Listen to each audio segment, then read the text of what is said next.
I mean, you know, we did it for Genshin, why not Star Rail, right? We're people of equal opportunity over here. The thing that makes a power scaling list like this interesting for Star Rail specifically is we know who's in the first spots, and she's probably going to stay number 1 for quite a while. But at the very least, you know, that should leave us the other 4 spots up for grabs, right?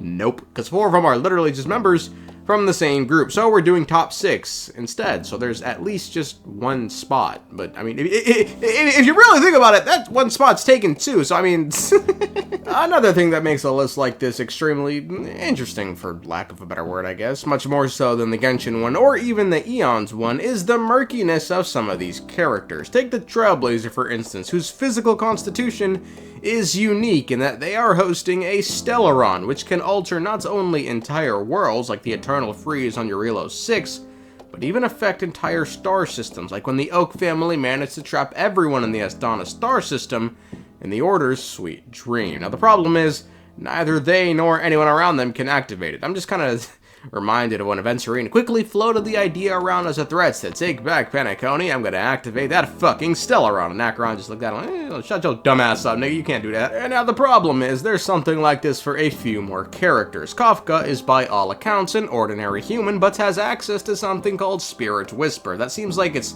just shy of total mind control, but relies more so on just suggesting things into the person's mind. As part of the 10 Stonehearts, characters like Topaz and Jade each have an entire cornerstone, part of an Emanator's power, at their disposal. Keep in mind, this version of Aventurine using his cornerstone is a weakened one, given he had to break it up to sneak it into Penacony. Yet despite this, had Acheron not been there, he very well may have won. So shit like this just makes a list like this AIDS. But with that said, I believe we are all ready, that's right, me included, to list the 5 strongest playable characters by lore in Honkai Star Rail.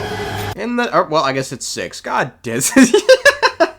In the 6 spots, I have Welt. Putting aside the furious gaze from the Honkai impacted third nigga staring deep into my soul, trying to rip it apart, if we sat down at a table across from one another and you looked me dead in my eyes, could you tell me how strong current Welt is? If you said anything other than no, you're a fucking liar, because no one really knows. We don't know how much power he's retained from his past, but because even a fraction of that power is still stronger than most, he makes the list. But still, the game quite literally tells us, quote, "These days, Welt rarely fights, and it remains unknown whether or not he retains the strength from his heyday.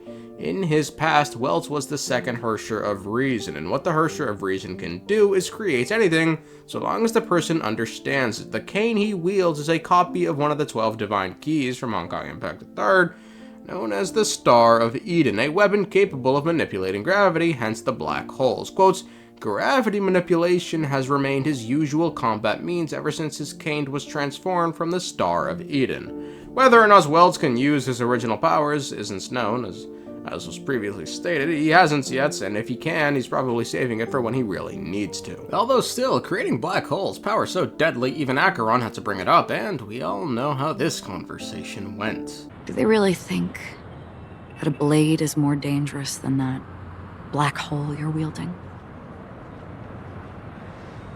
Keen intuition. Not even the family managed to point out the truth behind this cane. So you must surely know, Miss Acheron, that peering into a black hole is not a wise move. As a potential threat, your knowledge of us has reached uncomfortable depths. Reveal your true identity and intentions. Otherwise, brace yourself for gravitational disintegration. Black holes are odd, though. What he does shouldn't be possible. It'd take a black hole the size of a fucking school bus to completely destroy the Earth. How are you creating these black holes in localized areas with no effect on the environment around it? Anyway, you can think of Welt's being at number 6, a reward for his past achievements, and because, like, who else was I gonna put it here? Argenti, maybe?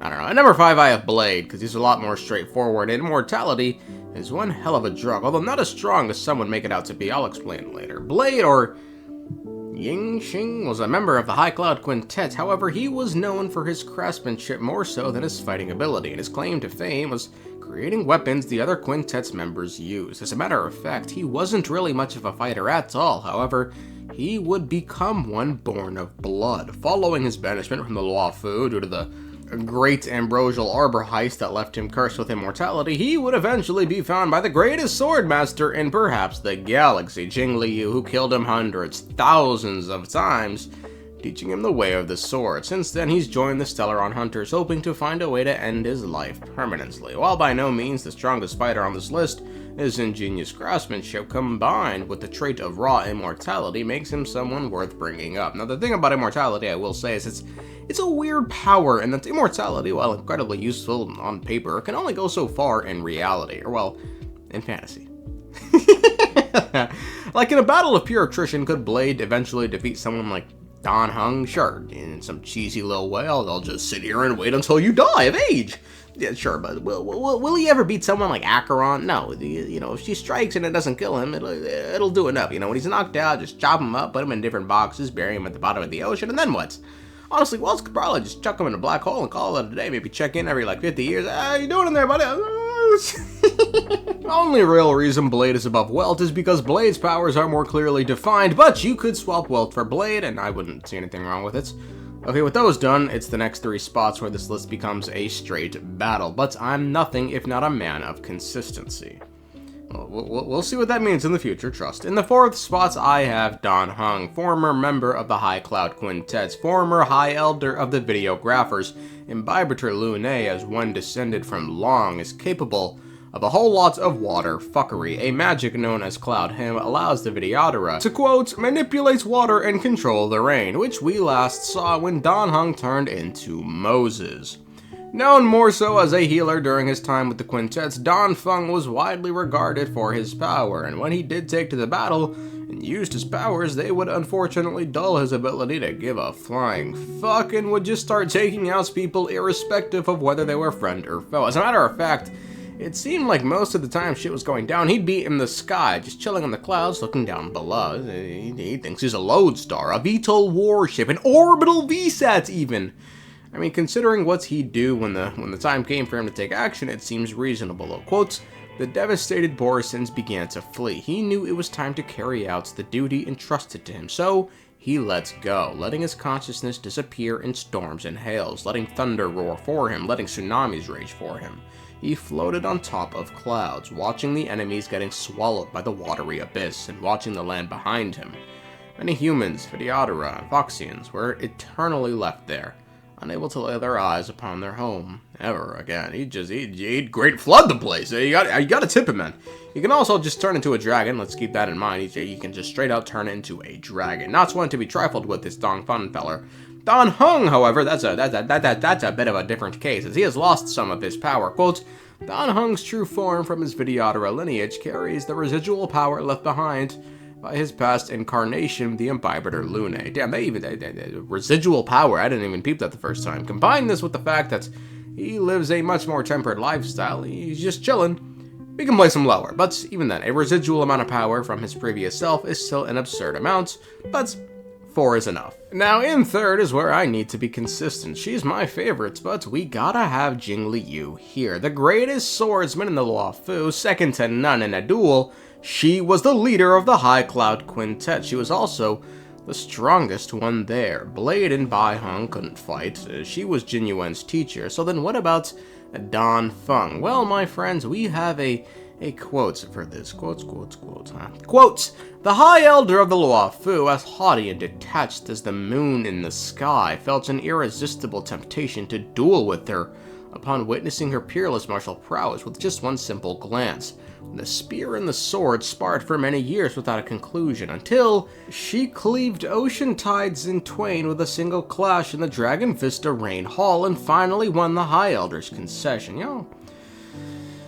Y'all want to know why he conceded after seeing that? Let me tell you why. The reason Dan Feng was able to part the seas and do all this water manipulation was because he was part of a special race that was descended from a special eon long, and thanks to being a High Elder, could more easily control the special fucking magic form known as Cloud Him, which gave him great control over water, allowing him to part the sea. Jingliu was just a regular nigga who took a sword and just put her hand up in the ocean, just That's all. No magic, no trickery, no fuckery. I'm descended from the eon with this special magic power. No.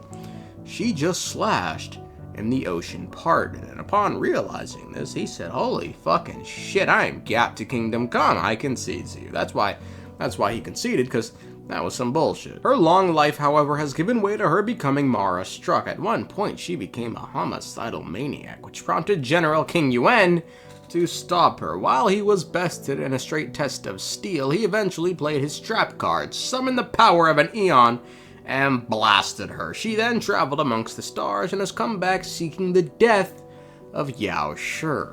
Which, I mean, hey, good luck to her, you know, rooting for you. Actually, no, I'm not. I like Yao Shi. Jingliu and JingYuan's fight is interesting because it showcases the power of cheese, but I need to be unbiased and stay consistent. Just like in Genshin, I say the Traveler stronger than Child because they beat him in a straight fight. I need to acknowledge JingYuan beats Jingliu in it was a squiggly fight. You know, that was not a straight one. That was a squiggly fight. I mean, we're already here, so I might as well. In second place, I have JingYuan, thanks to the Lightning Lord. Despite not being the greatest fighter, he was more of a tactician. He is one of the Arbiter Generals of the Luofu, and as such, he is one blessed by Lan to wield a spirit granted by Lan themselves. The Lightning Lord is thus the spirit he controls, and it's the thing that helped him beat his former master. Now, with that said, it's not like he's, nothing without the Lightning Lord. He still sort of, kind of held his own for a few seconds against Jesus. Look, at the end of the day, he was trained by the best and now has immeasurable power. Now, naturally, my only problem with this is it isn't his power. It's the eons gifted to the general of the Luofu. He's just the general right now. He's not taking that shit to the grave with him. And hey, let's just be honest.